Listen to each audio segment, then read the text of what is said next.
हम सभी के सपने होते हैं, है ना? बड़े लक्ष्य होते हैं। हम सब जीवन में कुछ ना कुछ हासिल करना चाहते हैं। लेकिन कई बार ऐसा महसूस होता है कि कोई कोई अनदेखी सी ताकत है जो हमें पीछे खींच रही है, हमारी तरक्की में बाधा डाल रही है। हम्म। आज की इस खास बातचीत में हम उसी ताकत पर ध्यान केंद्रित करेंगे, हमारा अपना अहंकार।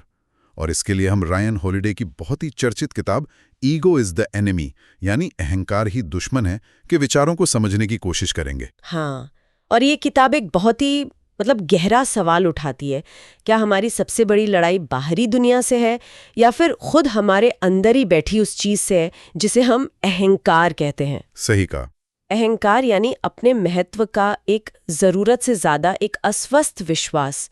ये कैसे चुपचाप हमारे विकास, हमारे रिश्तों और हाँ, हमारी सफलता की जड़ें काट सकता है। तो आज का हमारा मकसद सिर्फ ये दोहराना नहीं है कि भाई अहंकार बुरा है, ये तो शायद सब जानते हैं, बल्कि ये समझना है कि ये असल में है क्या, और शायद उससे भी जरूरी ये क्या नहीं है। बिल्कुल। हम रायन हॉलिडे के नजरिए से देखेंगे कि जीवन के किन खास मोड़ों पर, जैसे जब हम कुछ पाने की हसरत रखते हैं, जब हमें कामयाबी मिलती है, और हाँ, जब हम नाकाम होते हैं, ये अहंकार हमें सबसे ज्यादा जकड़ता है। और अंत में सबसे अहम बात, हम उन व्यवहारिक तरीकों पर भी गौर करेंगे जिनसे इसे पहचाना जा सके और काबू में रखा जा सके, क्योंकि बिना इसे समझे हम अनजाने में ही अपने सबसे बड़े दुश्मन को पालते रह सकते हैं। बिल्कुल। तो चलिए फिर इस दुश्मन की पहचान से ही शुरू करते हैं। अक्सर लोग, आप देखिए, अहंकार और आत्मविश्वास में थोड़ा कंफ्यूज हो जाते हैं, है ना? आत्मविश्वास तो अपनी काबिलियत पर एक स्वस्थ भरोसा है, जो जरूरी भी है, लेकिन अहंकार ये कुछ और ही है। बिल्कुल। अहंकार वो अंदर की आवाज है जो लगातार फुसफिसाती रहती है, मैं बाकियों से बेहतर हूं, या मुझे तो सब पता है, मुझे किसी की सलाह की क्या जरूरत, या फिर जो सबसे खतरनाक सोच है, मैं इतना खास हूं कि सफलता तो मुझे बिना ज्यादा मेहनत किए ही मिल जानी चाहिए। ये एक तरह का भ्रम है, अपनी ही क्षमताओं का जरूरत से ज्यादा आकलन करना।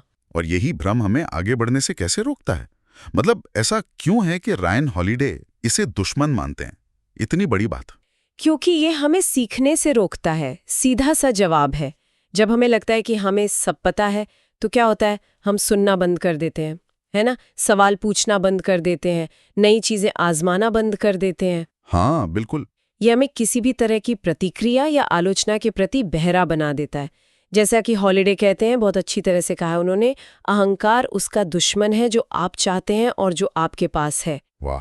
अगर आप विकास चाहते हैं तो अहंकार को काबू करना ही होगा, उसे बढ़ावा देना नहीं। ये एक अदृश्य दीवार की तरह है जो हमें नई जानकारी और सुधार के अवसरों से दूर रखती है। रायन हॉलिडे इसे और साफ करने के लिए जीवन को तीन हिस्सों में बांटकर देखते हैं, जहां अहंकार अलग अलग रूप धरकर हमारे सामने आता है। पहला चरण है आकांक्षा, एस्पायर। जब हम कुछ बड़ा करने का सपना देख रहे होते हैं, शायद शुरुआत कर रहे होते हैं। हाँ। दूसरा चरण है सफलता, सक्सेस, जब मेहनत रंग लाती है और हमें कामयाबी मिल जाती है। और तीसरा, शायद सबसे चुनौतीपूर्ण चरण, वो है असफलता, फेलियर, जब चीजें हमारी उम्मीद के मुताबिक नहीं होती, जब हम गिरते हैं। और ये विभाजन इसलिए महत्वपूर्ण है क्योंकि हर पड़ाव पर अहंकार का हमला करने का तरीका और उससे बचने का तरीका अलग होता है। मतलब आकांक्षा के दौर का अहंकार सफलता के नशे वाले अहंकार से अलग महसूस होता है और अलग तरह से नुकसान भी पहुंचाता है। अच्छा, तो पहले चरण पर आते हैं, आकांक्षा।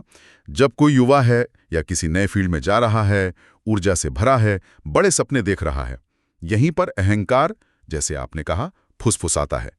तुम खास हो, तुम बाकियों से अलग हो, तुम तो महान बनने के लिए पैदा हुए हो। सुनने में तो ये बहुत मोटिवेटिंग लगता है, लेकिन इसमें एक छुपा हुआ खतरा है। बिल्कुल, और यहीं पर बात थोड़ी पेचीदा भी हो जाती है। अहंकार अक्सर महत्वाकांक्षा का नकाब पहन कर आता है। हमें लगता है कि हम बड़े सपने देख रहे हैं, लेकिन असल में हम सिर्फ अपनी छवि चमकाने में, दूसरों को इम्प्रेस करने में लगे होते हैं। हम सीखने और मेहनत करने के बजाय दिखाने पर ज्यादा ध्यान देने लगते हैं। रायन हॉलिडे हमें याद दिलाते हैं, और ये बहुत जरूरी बात है, लोगों को प्रभावित करना, बीइंग इम्प्रेसिव, वास्तव में प्रभावशाली, बीइंग इन्फ्लुएंशियल होने से बिल्कुल अलग है। एक दिखावा है, दूसरा असली असर। तो क्या इसका मतलब ये है कि महत्वाकांक्षा रखना गलत है, या ये कि अहंकार उस महत्वाकांक्षा को ही अंदर से खोखला कर देता है? नहीं, महत्वाकांक्षा रखना बिल्कुल गलत नहीं है। महत्वाकांक्षा तो इंजन की तरह है जो हमें आगे बढ़ाती है, लेकिन अहंकार उस इंजन में रेत डालने जैसा है। समझ रहे हैं? हाँ हाँ। ये हमें असली काम करने, गहराई में जाकर सीखने, अपनी कमियों पर मेहनत करने से रोकता है, क्योंकि हमारा ध्यान इस पे टिक जाता है कि लोग हमारे बारे में क्या सोच रहे हैं, हमारी तारीफ हो रही है या नहीं। शुरुआत में असली प्रगति प्रशंसा से नहीं होती, वो तो चुपचाप किए गए काम और लगातार सीखने से होती है। और इतिहास भी यही दिखाता है ना। जी जैसे सिकंदर महान हो या एलिनोर रूजवेल्ट या बेंजामिन फ्रैंकलिन, ये सब असाधारण उपलब्धि हासिल करने वाले लोग थे, लेकिन वे हमेशा सीखते रहे, आजीवन छात्र बने रहे। बिल्कुल, उनका व्यवहार ऐसा नहीं था कि उन्हें सब कुछ पता है। वो सवाल पूछते थे, सीखते थे, जमीन से जुड़े रहते थे। उनका ध्यान हमेशा बेहतर कैसे बने पर था, न कि कैसे महान दिखे पर। आकांक्षा के दौर में अहंकार पर काबू पाने का यही राज है, छात्र बने रहना, काम पर ध्यान देना और प्रशंसा को अपना लक्ष्य ना बनने देना। ठीक है, ये तो हुई आकांक्षा की बात। अब आते हैं दूसरे चरण पर, सफलता।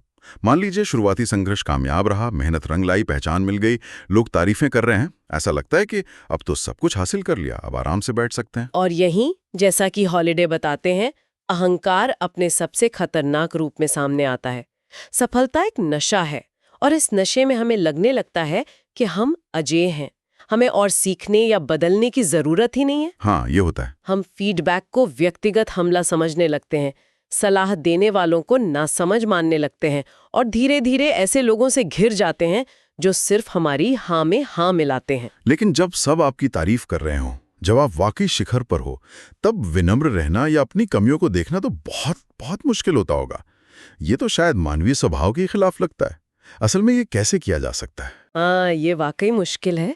रायन हॉलिडे खुद कहते हैं, शीर्ष पर विनम्र रहना नीचे विनम्र रहने की तुलना में कहीं ज्यादा कठिन है। जब आलोचना कम और प्रशंसा ज्यादा मिलती है, तब आत्मसंतुष्ट होना बहुत आसान है। सही बात है। इसका उपाय कोई एक बटन दबाने जैसा नहीं है, बल्कि ये निरंतर अभ्यास की बात है। हॉलिडे कृतज्ञता पर बहुत जोर देते हैं, मतलब सक्रिय रूप से उन लोगों, उन परिस्थितियों और उन सिद्धांतों को याद करना जिन्होंने आपको यहाँ तक पहुँचने में मदद की। अपनी जड़ों को याद रखना, यानी सिर्फ सोचना नहीं, बल्कि इसे अपने व्यवहार में लाना। जैसे हाँ बिल्कुल, जैसे नियमित रूप से उन लोगों से जुड़ना जो आपको सच बताते हैं, चाहे वो कड़वा ही क्यों न लगे। हमेशा सवाल पूछते रहना, क्या मैं अभी भी सीख रही हूँ? क्या मैं फीडबैक के लिए खुली हूँ? क्या कोई ऐसा एरिया है जहाँ मैं बेहतर कर सकती हूँ? अपनी ही बनाई हुई छवि या प्रसिद्धि के जाल में ना फंसना। याद रखना कि सफलता एक पड़ाव है, मंजिल नहीं। सीखना कभी खत्म नहीं होता। बहुत खूब। ये तो हुई सफलता की बात। अब उस चरण पर आते हैं जिससे हर कोई बचना चाहता है, असफलता। जब योजनाएं विफल होती हैं, जब उम्मीदें टूटती हैं, जब लगता है कि सब कुछ बिखर गया। अहंकार और असफलता का रिश्ता कैसा है? देखिए, अहंकार को असफलता से सख्त नफरत है, क्योंकि असफलता उसके मूल विश्वास पर, मैं खास हूं, मैं गलत नहीं हो सकता, सीधा हमला करती है। हाँ। इसलिए जब असफलता मिलती है, अहंकार तुरंत बचाव की मुद्रा में आ जाता है। वो बाहरी कारणों पर दोष मढ़ता है।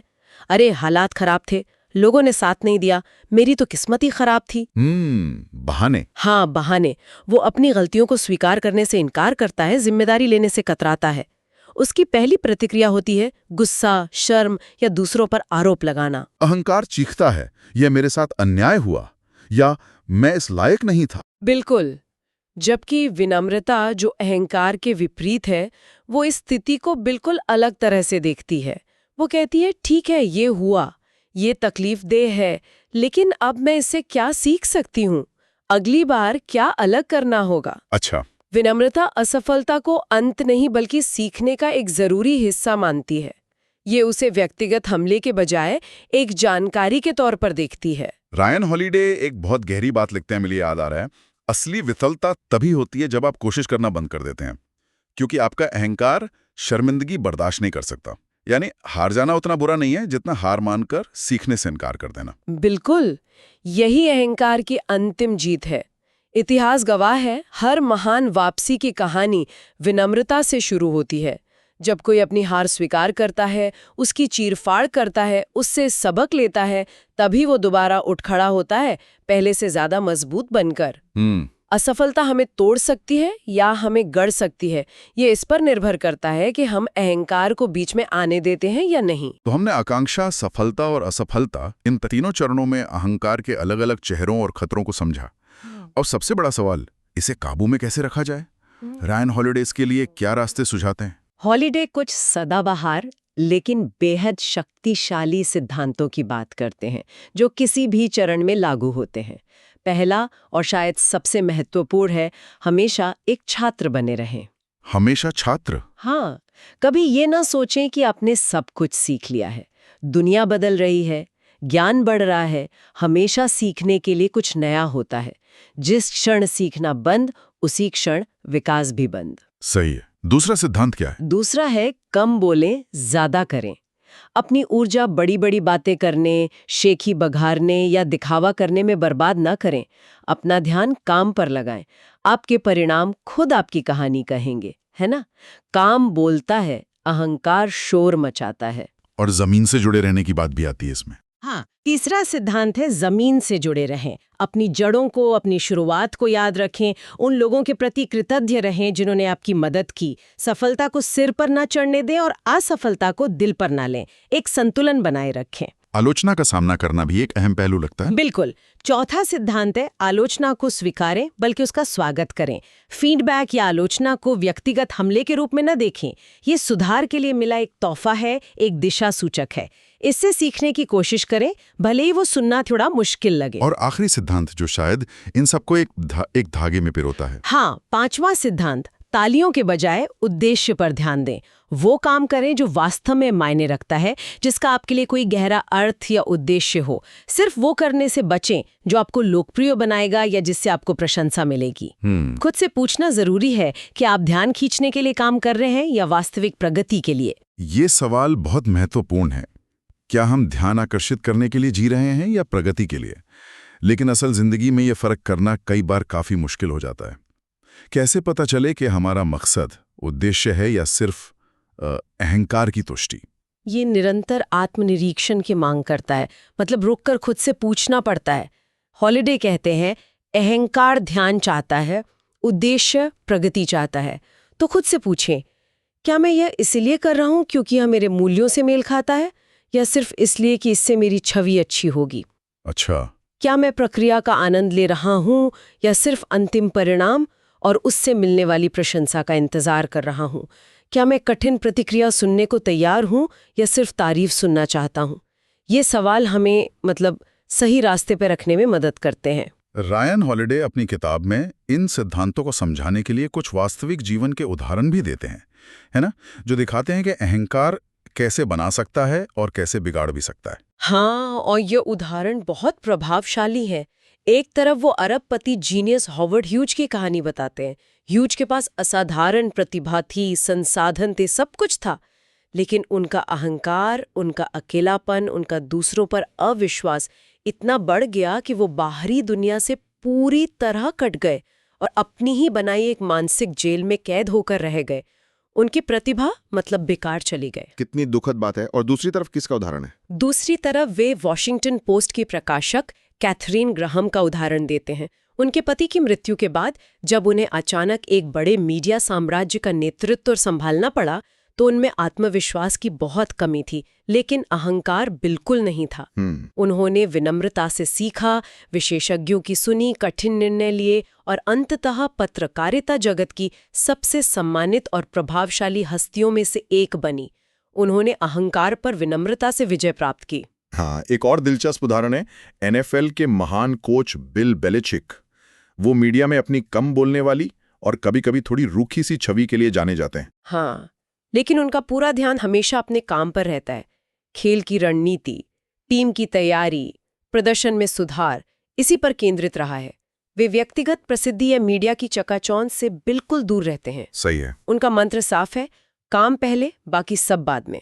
और उन्होंने एक पूरा साम्राज्य खड़ा किया, प्रशंसा के पीछे भागकर नहीं, बल्कि उत्कृष्टता के पीछे भागकर। तो इन उदाहरणों से क्या सबक मिलता है? मतलब क्या निचोड़ है? सबसे बड़ा सबक तो यही है कि शिखर पर पहुंचना और वहां टिके रहना या गिरने के बाद वापस उठना, इसमें अक्सर प्रतिभा या भाग्य से ज्यादा बड़ी भूमिका अहंकार या उसकी अनुपस्थिति निभाती है। अच्छा। विनम्रता, निरंतर सीखने की इच्छा और उद्देश्य पर ध्यान केंद्रित करना ही स्थायी सफलता की कुंजी है, न कि क्षणिक प्रसिद्धि या आत्ममुग्धता। तो अगर हम इस पूरी चर्चा का सार निकालें, रायन हॉलिडे की ईगो इज द एनिमी से मिले मुख्य सबक क्या होंगे, एक एक करके देखें तो? मेरे ख्याल से सबसे पहले तो यही कि हमारा असली मुकाबला बाहरी दुनिया से उतना नहीं है जितना अपने अंदर बैठे अहंकार से है।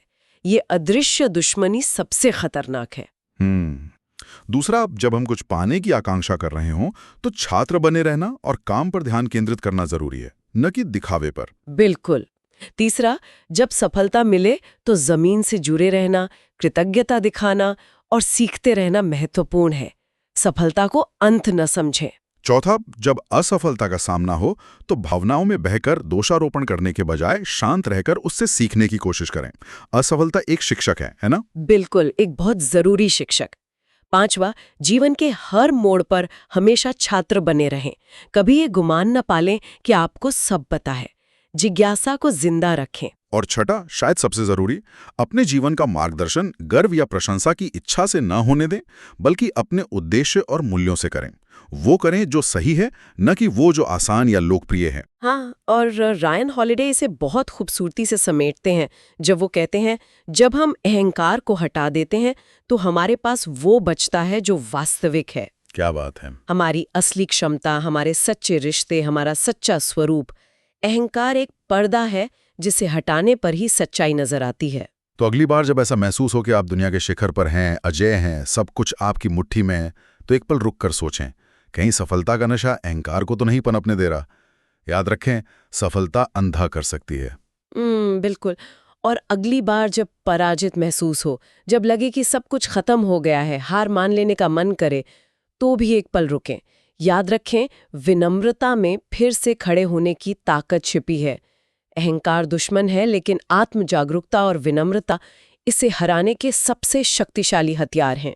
इस चर्चा के बाद शायद ये सोचने का एक अच्छा मौका है हम सबके लिए, जीवन के किस हिस्से में, चाहे वो हमारा काम हो, हमारे रिश्ते हों या कुछ नया सीखने की कोशिश हो, अहंकार एक अदृश्य बाधा की तरह काम कर रहा है। हाँ, और उस बाधा को पहचानने के बाद उसे संबोधित करने के लिए वो पहला छोटा सा लेकिन ठोस कदम क्या हो सकता है जो हम उठा सकते हैं, इस पर विचार करना हमारे व्यक्तिगत विकास के लिए काफी फायदेमंद हो सकता है।